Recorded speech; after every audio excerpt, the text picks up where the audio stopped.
Ben Metcalf left behind a promising NBA career to join the housing world several years back. I met Ben when he was at Bridge Housing. He left Bridge Housing after a very good time there to go to Washington, D.C. when President Obama and Sean Donovan took over HUD. He had what I think would be described as a meteoric rise in Washington, D.C., frequently named for a potential Supreme Court seat that never materialized, but he did make a huge impact at HUD. And then we were lucky enough to get Ben back here in California. He took a job that I think all of us would agree is one of the hardest jobs in state government, which is running our Department of Housing and Community Development. And Ben has graciously offered to come down here today and share his thoughts on sort of where the state's headed and where it should be going. So with that, Ben Metcalf.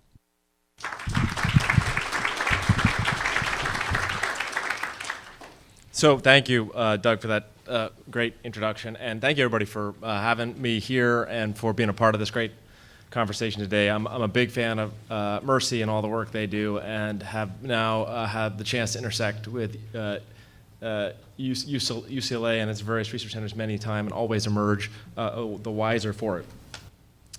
But yes, it is true, as I've discovered in the past year now at the state, this basic truth that when they are not beating you up for the things that you're doing wrong in Sacramento, they are simply assuming that you will fix all the problems they have at the local level. So I pivot between one or the other, but hopefully I emerge at the end of the day. What I want to talk about is primarily the release of our new report, our statewide housing assessment, which we put out earlier this year, which is the first time in almost 2 decades that the state of California and the Department of Housing and Community Development has attempted to provide a comprehensive report and summary of what's going on in California. And the last time we did this was 2000. Our report was called Raising the Roof. We're trying to do the same thing now. So we have released a draft report earlier this year. We're going to be finalizing it this summer. And it not only pulls together a lot of the research that's been going on up and down the state, but also offers our own demographic projections, a 10-year look ahead of where we see the housing markets going in California, and then offers a lengthy suite of policy options that we think are responsive to the facts that can be levers that can be pulled at the state and local level. I think the key findings here are, and this is sort of a hard slide to read, but for me, the one circled here that really jumps out, and I think are kind of, if there was one number in that report that I'd encourage you to stick in your mind, it's this idea that we've found ourselves in California today with about a little over 1.5 million low-income households who are paying more than half their income in housing costs every month. That's a big number. So half your income is what HUD calls worst-case housing needs. And up until maybe 10 or 15 years ago, HUD didn't even talk about worst-case housing needs. They just talked about or severely rent-burdened worst-case housing needs. They just they used a 30% standard. So for a long time, HUD and other researchers have talked about the 30% standard. If you're above 30%, then something's wrong. And what sort of insidiously has happened is we've now started focusing just on the 50% standard, because that number has grown to such a high level. And in California today, what we're seeing is that number is going up at a rate unlike anything in the past. The number of worst case housing needs households with severe rent burden is up by 1/3 in the last decade.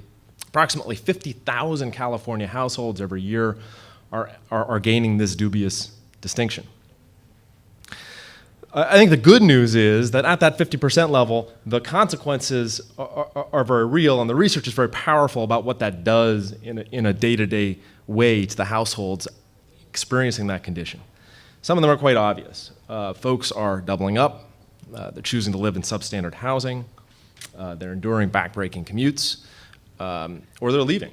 They're leaving to Nevada and Texas and to other places where the cost of living is more reasonable. And the research shows that those who are sticking it out are shortchanging their own future and taking actions that run counter to the social good, if you will. They are significantly underinvesting in education for their kids, significantly underinvesting in their own and their family's health care, and not saving, overwhelmingly not saving for their own retirement. This fact pattern, I think, is much of the reason why the United States Census Bureau now puts California #1 of 50 states in terms of overall poverty levels once the cost of living is accounted for. And this is the same fact pattern that is behind, we think, much of the growth in the homeless population in California as well. California has 12% of the nation's population, but more than 20% of the nation's homeless. And while I know there are people out there, maybe even in this room, who will say it's because of the warm weather and all the buses that keep sending homeless to us, that's not it. And here again, I think the research is pretty clear. There's a very strong correlation between these very severely high housing costs that we're experiencing in California and folks' tendency to enter into homelessness and even chronic and long-term homelessness. The ways in which this are happening, I think, are not just bad at a household level. I think they also call into question a lot of our basic assumptions about sort of the level playing field that we as Americans or we as Californians ought to be enjoying. And it's been touched on in the previous panel. But the inequities that pervade this affordable crisis play out unevenly, particularly as was alluded to in communities of color, where we see incredible wealth destruction coming out of the financial crisis, where we see much lower home ownership rates. For white households, 64% compared to 35% for African American, 43% for Latino. We see these inequities also playing out, again, as was alluded in the earlier panel, to millennials, folks who are entering the housing market for the first time and are almost at a loss of what to do. 6 of the 10 metro areas in this country with the largest outmigration of millennials today are California's 6 largest metro areas. For millennials, the possibility of achieving home ownership is almost a fiction. The multiple today of median income for a millennial compared to purchase price is 8 to 1. A generation ago, it was 3 to 1. Further, not only does this sort of play out unevenly in terms of the populations that the affordability crisis hits, but the research also is suggestive, kind of even more insidiously, that it is also working to accentuate the patterns of inequality that Paul put up on the slides recently. That what we are seeing is growing inequality and a growing body of research that suggests one of the drivers of that inequality is the inability to access affordably priced housing in the communities where performing schools are located, where high quality jobs are located. And there's been a lot of good work done on this. We mentioned work just done by the Legislative Analyst's Office in California that shows that for about the last 20 decades, the historic pattern that as you saw economic gains in one county in California, those would temper over time as lower income workers in lower economically successful regions migrated in, simply hasn't been happening. And today, for the last 20 years, you've seen a sort of a divergence where higher income communities in California are getting higher income, lower income communities are getting lower income. Perversely, in some ways, one way we see this is when we look at housing production and where it's occurring in California, we see a disproportionate share of the housing occurring in our areas that have lower job availability and or are connected with communities that we call, that we would consider disadvantaged. And in fact, one of the things that I think should worry all of us is this growth, even in a state with such economic vitality and such economic prosperity in so many ways, this growth of neighborhoods of concentrated poverty. So since 2000, the number of neighborhoods in California that see a concentration of individuals living in poverty has grown by 50%. And here too, I think we have this whole body of research that's very powerful and should be pretty unnerving around the long-term consequences, particularly for kids growing up in those kinds of communities. And work by Rod Shetty and many, many others using income tax data, showing us these very powerful consequences on lifetime earnings for individuals for every year they spend in a neighborhood of concentrated poverty. So what's the starting point from the perspective of the research that we've done at the state to think about these issues? Well, clearly part of the driver here is stagnating wages, particularly for the lowest income members of households in California. that are unable to keep up. Particularly for example, rural areas where we see incredible affordability burdens as well playing out once transportation, like my slides got out of order here, but this slide gives you an interesting snapshot. We often think of Los Angeles as having one of the worst affordability challenges anywhere in the nation. Paul mentioned that. Interestingly, though, once you factor in the cost of transportation in some of our more rural areas, and so you add what a household is paying for housing to what they're paying in transportation, and then take that as a share of very flat and depressed wages, you actually see some of our rural communities suffering even more in terms of what's left over afterwards to pay for things other than transportation and housing. And I think while we would all hope and expect to some degree that things like California's landmark minimum wage law, which was passed last summer, will be helpful here to prop up the incomes of our lowest wage workers, I think it's important to understand that in the grand scheme of things here, the effect of those increases will still be comparatively modest. They will phase in over time, and some economic literature would suggest that in the context, particularly of very constrained supply and limited availability of housing, some of those salary increases may be captured by landlords and by rising rents. The second major challenge on the affordability crisis definitely has a lot to do with the decline of public and rental assistance. We saw a slide that showed the very steep drop-off of federal and state funding in the context of LA. That pattern is true statewide, and we see programs like HOME, like CDBG, our Section 202 programs, a number of other production programs have been funded by the federal government, dropping pretty markedly in real terms over the last 15 years. This slide gives you an example of the HOME funds, which support affordable housing construction, our community development block grant funds, which are often used for affordable housing construction. And we worry a lot with the new administration and this new political context that things may get quite bad. We need to remember that things have been remarkably bad in terms of new subsidy and supply to help at the very bottom end of the income distribution.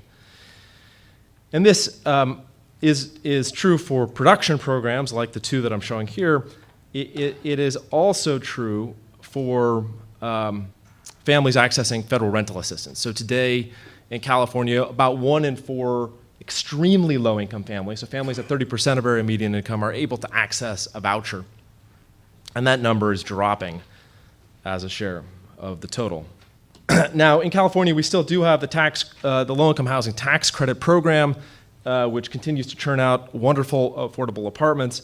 And I think there is some good news there. There are also a number of state programs that are helping make sure that those units, when they are built, are targeting extremely low income or very low income individuals. But I think just to put that in context, we're seeing through the housing tax credit program in California probably about 15,000 or so new units getting built every year, which has to be put side by side with what we talked about earlier of 50,000 new low-income, rent-burdened households adding into the population every year. So it's swimming upriver against a very strong current in terms of bringing new units online.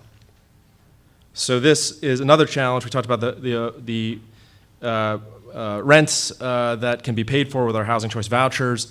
We also see that when you are lucky enough to get the kind of golden ticket of having a voucher, it becomes harder and harder to redeem that in markets like Los Angeles.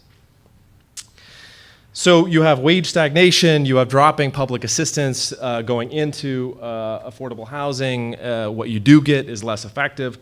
But then I think I would argue that the other driver, obviously, and this has come up already for the affordability crisis in California, and what our report really pushes hard at, is that we have not kept up from a supply perspective.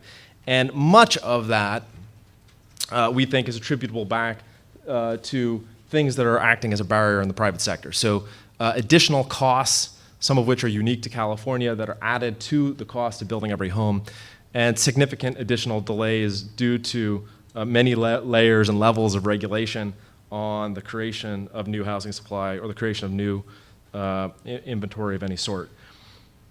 So here's the sort of statewide data that mirrors what we heard about Los Angeles earlier this morning, and is a good reminder. For much of the 20th century and the state as a whole, we were averaging 205,000 units per year of new construction, including both multifamily and single family. However, for the last 10 plus or 15 years, we have entered a sort of a systemic period of sort of anemic production, averaging only about 80,000 units per year. Now, I mentioned that our statewide housing assessment it has a forward-looking projection. You know, what do we think we need to build in order just to keep up with household formation, with net job creation? That number is about 180,000. So we are right now on pace to build just less than half of the units per year that we know we need in the future, just to kind of keep up with where we are, not even really to unwind the housing affordability crisis that we have already. And so when we start thinking about what are the barriers to construction that have made it so hard for the markets to keep up with the very real demand that's out there, I think there are obviously a number of cost-related items, which I'm not going to get into, things like labor and cost of materials, growing number of impact fees, very little increases in construction efficiency over time. The other part of the story, which in some ways ought to be more fixable, are the regulatory barriers that have emerged, particularly over the last 20 or 30 years, that are holding back the construction of new housing. These include things like a reduction, for example, in LA of the total allowable zoning envelope from something like a 5-to-1 ratio relative to population to barely more than a 1-to-1 ratio today, dropping over the last 40 years. And housing approval processes that subject properties to incredibly lengthy delays and hoops to get through with a very significant degree of uncertainty, which often themselves increase costs, create uncertainty, or reduce the size of projects. Today, work done out of UC Berkeley has shown that in our coastal communities in California, our approval processes have become significantly elongated relative to national average, about 30% longer than comparable approval timeframes, just on average. And a whole host of data that's been done using the Wharton ULI Wharton Index and regulatory barriers, additional work that Berkeley's working on right now in partnership with HCD, will show that in some sense every month of added delay onto the approval process of a given project correlates to reduced supply in the overall market. I think that part of that is doing some of the good work that has been happening here in LA in terms of just looking at processes, figuring out how we can make our local public agencies, who are often understaffed and underwhelmed, work better and work more efficiently, to keep packages moving off of people's desks. But part of it is also looking at some of the reasons, I think, that underlie why the process takes as long as it does. And I want to talk for just a second about sort of the democratic process here, which I think particularly in a place like LA, but really statewide as a whole, for our coastal communities at least, is part of this challenge of timing, that we do look at many multiple reviews and an incredible faith in the democratic process in terms of involving people in the decision making for every project that goes forward. And I think here the challenge might be, at least I would suggest, is that we may be spending more time in the democratic process at the project level than at the plan level. Polling data done last summer by the San Francisco Bay Area Building Industry Association, which lined up with other historic polling research that has been done, shows that an overwhelming majority of homeowners will go up against a new project, a new rental or home ownership project if it's proposed in their neighborhood. I don't know that that necessarily should surprise us, because one could argue it's in their economic interest to keep supply down and keep their prices up. More interestingly, though, is that an almost as large majority of renters will do the same thing, that they will go up against a new project, a new development project that's proposed in their neighborhood, even though one might think added supply would help temper the increases in their own rents. Interestingly, though, this poll, like other polls that have been done, suggests that if the question is reframed, if it's not a simple, do you want new housing getting built down the street, but instead framed in a couple of ways. One is, do you value having the kinds of opportunities that you had when you were coming up? Do you want to live in a community where the people that you attend church with are able to continue to live with you and continue to enjoy your community? Do you want to live in a community where your school teacher and your nurses then all of a sudden, the answers begin to flip quite dramatically. And then both homeowners and renters start saying things like, yes, I do want more housing in my neighborhood. Yes, I do want more supply in my neighborhood. But it's in the context of, it has to come up in the context of a plan or a more generalized conversation.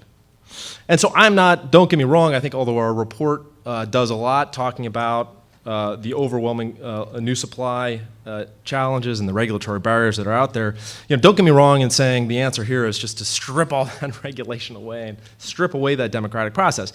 I actually do think that there are reasons that we don't want to go back to the 1960s or 70s, besides maybe the architectural styles. One of them clearly is the work that we're doing and the commitments that we've made at a state on climate change. So in the area of climate change, California is leading nationally, leading internationally in terms of the very ambitious commitments that it has made around greenhouse gas reduction.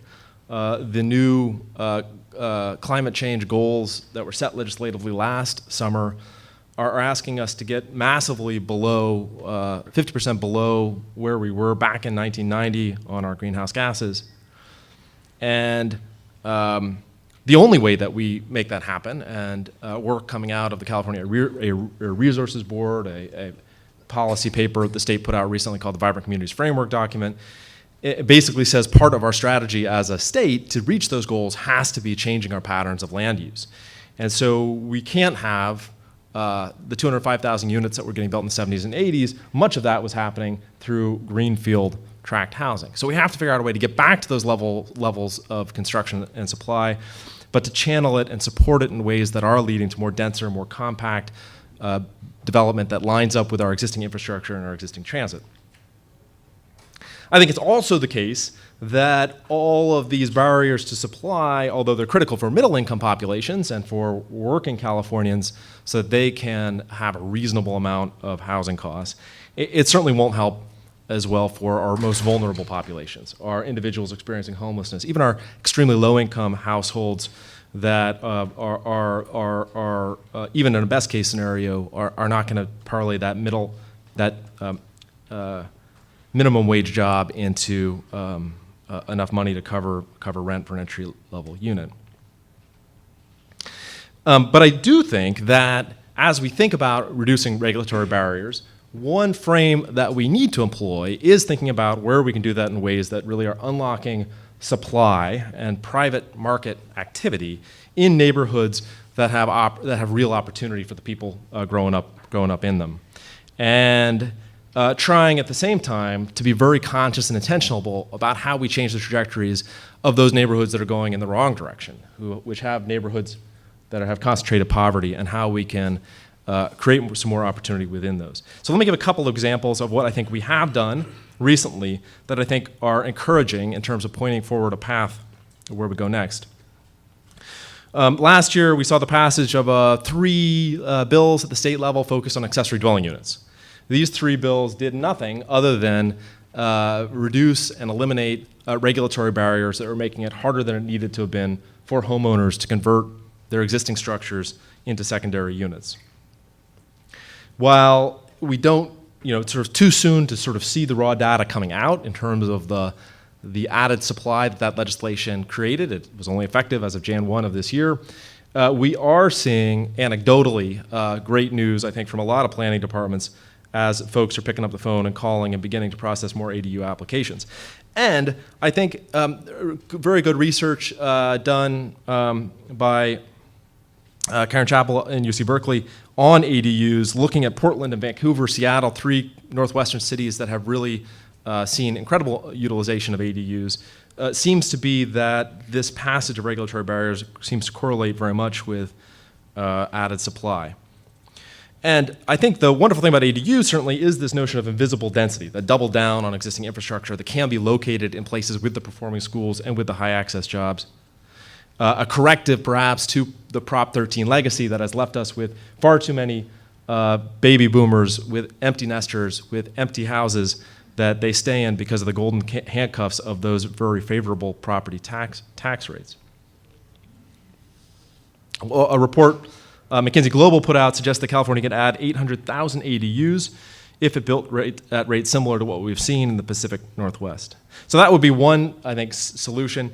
On the other side, which is really in the area of tackling neighborhoods of concentrated poverty, we saw new legislation last year that created a new program called the Transformative Climate Communities, which some of you may be familiar with, which is taking cap and trade dollars and trying to put large transformational collaborative investments on the ground in these communities that are not just building affordable housing, but really trying to link up economic development to improved infrastructure on the streets, to amenities that make these communities much more vibrant and prosperous, and bring in and catalyze new private sector investment and create more opportunity for folks who need it. So I think those are a couple of examples of things that we have been able to sort of do right at the state level that are encouraging. And then I would say also that I think this is a very exciting time to be in Sacramento. And I think it's a great time to have this conversation because there is a lot of sort of organic felt pressure on our elected leadership in Sacramento to take action. There are 130 housing bills that have been introduced in the California legislature, signed by more than 50 different authors. Quantity does not equal quality by any means, but I think it does give a sense that there is a desire to get some work done. The governor himself came out earlier this year and said, we need to get a housing package done. We need to do both financial investments, for sure, targeting these vulnerable populations, but also really make sure we're focusing on regulatory streamlining, getting rid of some of the barriers that we're talking about, and that these need to go together as a single package. So I, certainly will be working hard to see what we can get done this year up in Sacramento, and I hope many of you as well will be engaged in that legislative process. It is not easy to navigate housing legislation in Sacramento. The politics are hard, the special interests are entrenched, and although there's broad consensus on the need to do action on housing, everybody has a different answer. But I would offer a couple of suggestions just in terms of things I think we all need to be mindful of as we do our work in our own communities. First of all, I think we definitely need to make sure we are harnessing the better angels in the nature of our constituents and our neighbors. And by that, I mean certainly what I described before in terms of the polling data that suggests how you get people to yes is much more easily done at the plan level than it is at the project level. I am very excited by the fact that 7 in 10 voters in LA were willing to stand up and say, yes, I will put money into investments for homeless. Second, I do think we have to be thoughtful about not letting the perfect be the enemy of the good when it comes to housing. We need to recognize that when a local community may see a short-term benefit in longer reviews or more critical changes, that those actions, those delays, those costs, those regulatory barriers may be detrimental to the interests of the region, to the state, and may ultimately be detrimental to the interests of the community itself and those individuals when it becomes harder and harder and harder over time to see the housing that gets built adequate to meet the demand that's out there. So with that, I'll stop and happy to take a few questions. We're going to do the questions. Oh, yep, okay.